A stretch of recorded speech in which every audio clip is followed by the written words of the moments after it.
You're watching DCTV Updates, a production of Delta College Digital Media. I'm Megan Silva. And I'm Anthony Villalobos. Thanks for joining us today.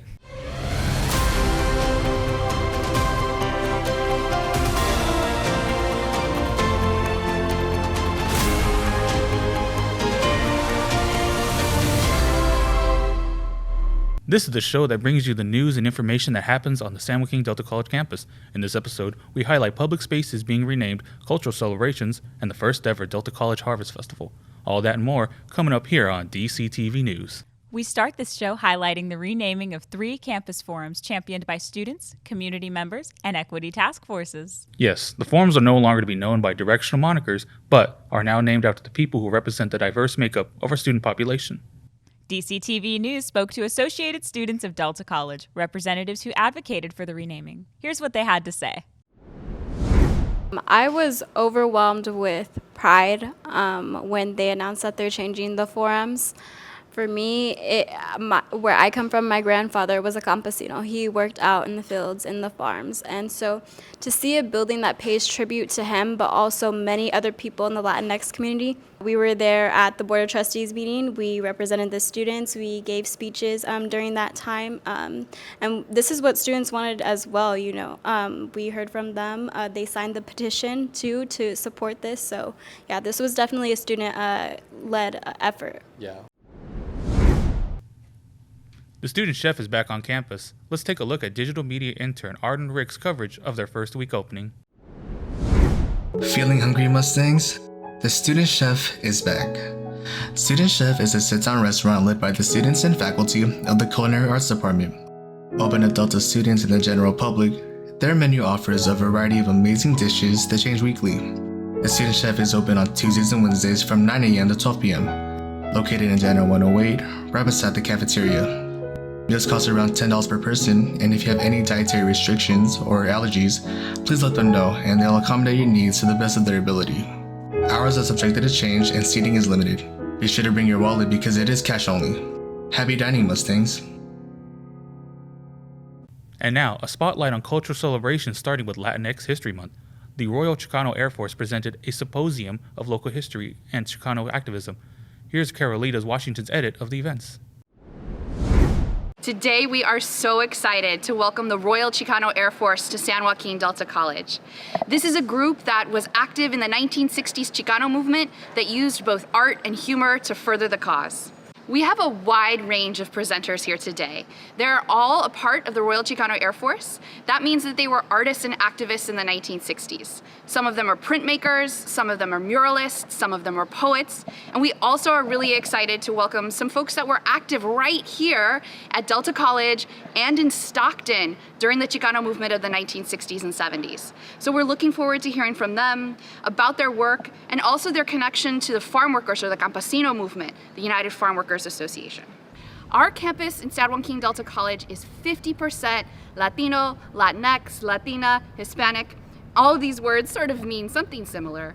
And we want to make sure that students here and our community feel represented and see themselves as a part of our history because they are a part of our history. We also want to share this history widely because Chicano history, Chicana history, Chicanx history is U.S. history, and it's important that we all know about it.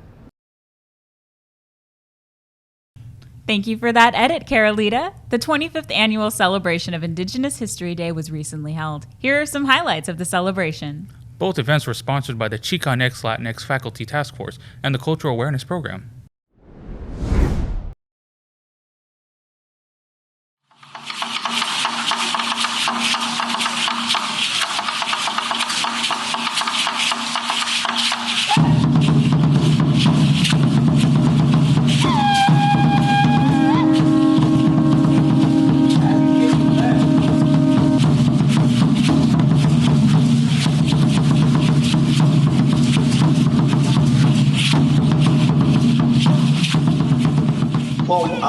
The importance of Indigenous People Day is to create, to inform, to allow students to get the kind of education that we know that is missing. People were celebrating Christopher Columbus, and so some of the indigenous students and Mexican students decided that they needed to do something about that. You walk up to the old people and you ask them very simple questions, man, their answers will blow your mind. They will blow your mind.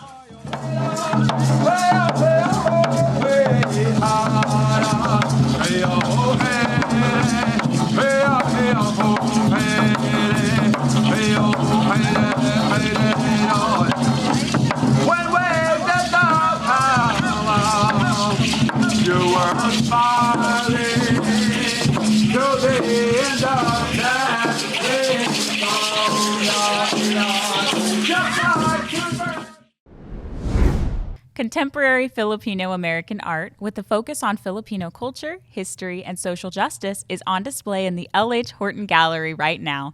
DCTV's Ardon was on hand for the gallery opening. Let's take a look.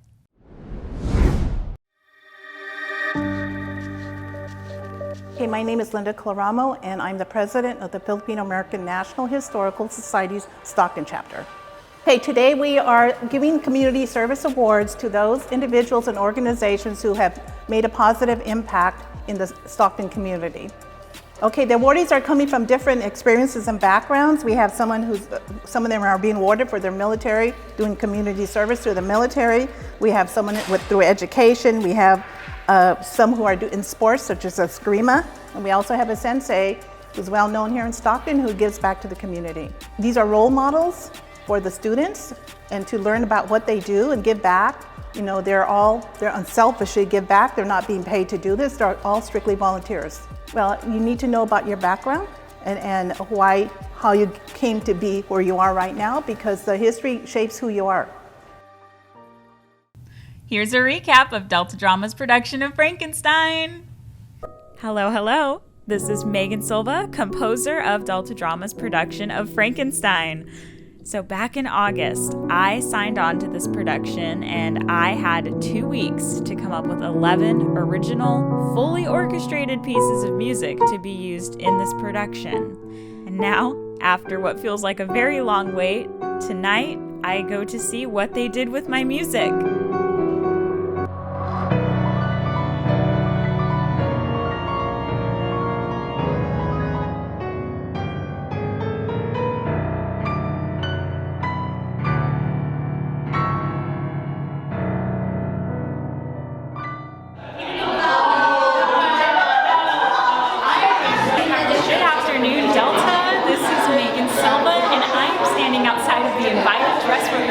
Delta Drama's production of Frankenstein. Officially, we are fully booked for every performance, but we know from the past that with free tickets, we almost always have available seats that are given away about 10 minutes before each performance. So if you are interested in coming, we definitely recommend that you still come by and get your name on a list, and we'll most likely be able to get you in.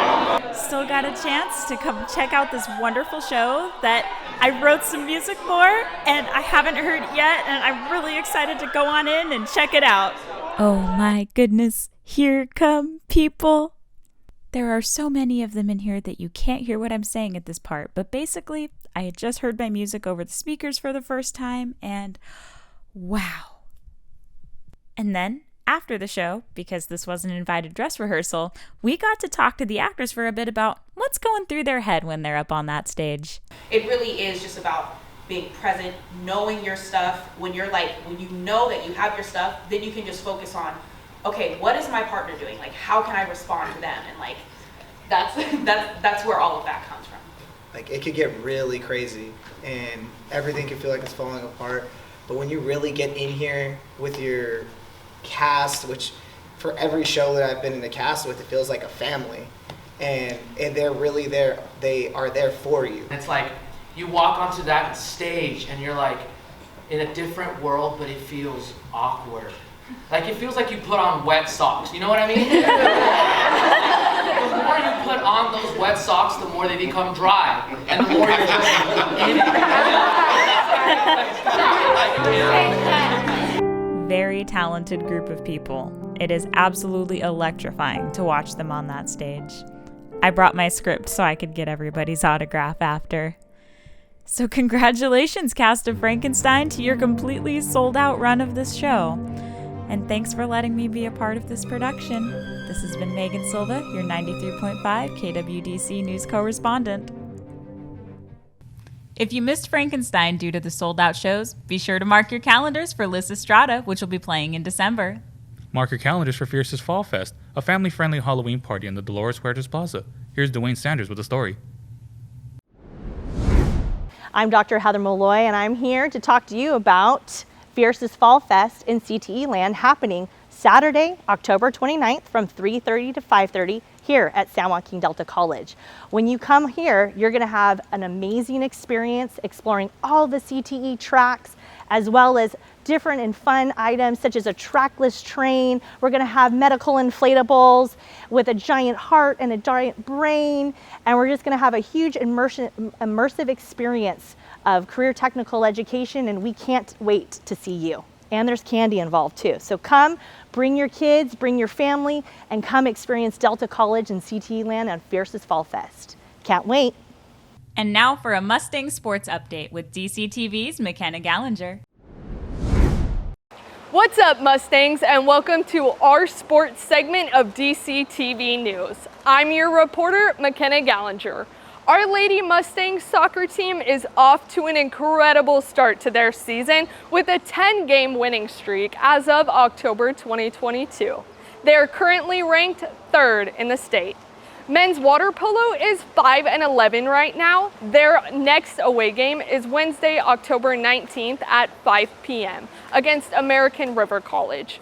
Women's water polo is ranked number 2. Women's water polo is also playing against American River College. Women's volleyball is ranked number 2 and has a home game Wednesday, October 19th at 6:30 p.m. Remember that admissions and parking is free for all home games. Special congratulations to women's golf players Jill Morton and Kylie Weaver, finishing 23rd and 30th at the Morro Bay Golf Tournament on October 11th. Football had a game at McNair this past Saturday and lost 17-44.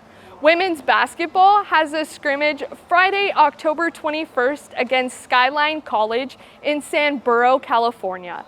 Their season kicks off on November 4th versus the Shasta Knights at 7 p.m. They have been kicking butt in practice, gearing up for the start of their season. I'll see you on the next DCTV News Update. And now here's a great resource available in Stockton. Opportunity House is a service of the Women's Center aimed to supporting young people. Here's my story. Opportunity House is an emergency shelter program. It's for ages 18 to 22 if you qualify for the TLP program. It's up to 21 months. We basically are able to assist with finances as far as teaching you guys how to budget, maybe set up a bank account. It's basically a transition from a young youth to a young adult. In the process of that, we connected to a clinician, a case manager, and we have services from our departments as well, such as the spa. So primarily we offer shelter more than anything. Just making sure that you guys have a safe place to sleep, have breakfast, lunch, and dinner, and connecting you to community partners in our community as well. That might look like getting you connected to HSA if you need maybe some income or some benefits coming in, maybe connecting you to schools if you haven't finished your credits, connecting you to a workplace or other places like that that will help you build up really your independent case as far as what you want to do. The end goal, I would say, is to stop homelessness. Essentially helping out young youth who are struggling to get into housing. Shelter would be the first step. Providing a 21-month stay, up to 21 months, basically allows the youth to really set their feet on the ground and start looking into housing, housing applications, vouchers, whatever it is. We're just basically there to provide that safety net and make sure that they have a stable house to be at while they find their permanent process towards the end. So I would like to invite anyone who's interested in joining Opportunity House or even interested in joining the Women's Center to come in, get our resources, really find out what it is that we do here. We love to help people. We love to motivate and make sure and advocate as much as we can in the community to stop youth homelessness, to provide resources and really provide a support system for those who might not have it. Here's a look ahead at upcoming events.